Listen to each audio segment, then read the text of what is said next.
Welcome back to Good Day Sin-Law. Joining us now is Christian Kelly and Liz Moser with CASA, and they're here to talk to us today about CASA and their fall training. Ladies, welcome and thank you so much for joining us this morning. Always happy to be here. We always love hearing about CASA and the great work you do. It's a fun time.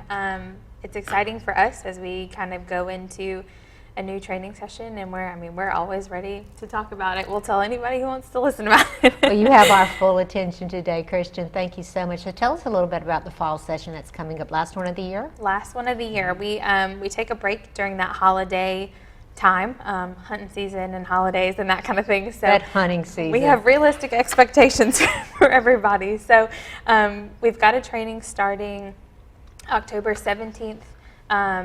And that week of August, 2 in Rapides and 1 in Avoyelles, and wonderful. Yeah, we're excited about it. And we're excited to have Liz with us. Liz, tell us your story.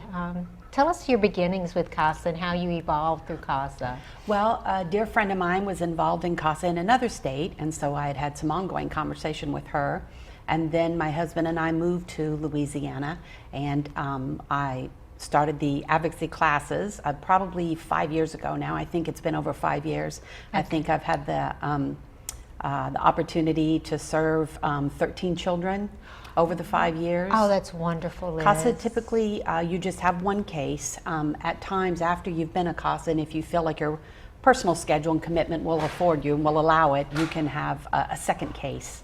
But most of the time you just have one case. Okay. And so I was able to serve the children and learn about the court system, which is, it's interesting, and you develop the relationships with the children, their circumstances as they try to reconcile in whatever age appropriate way they can. Sure. Just what's happening and what's going on around them.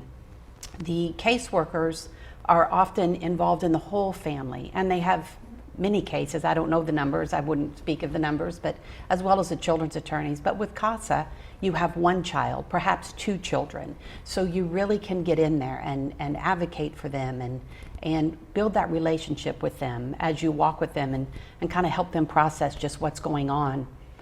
Well, so you mentioned that you've gone through, you've had 13 children? Mm-hmm. Yes, I think. So that's been a personal experience, and what's so unique, I guess, with your experience is that you've had that, you were the one constant in their lives. Talk a little bit about how your role influenced and impacted those children.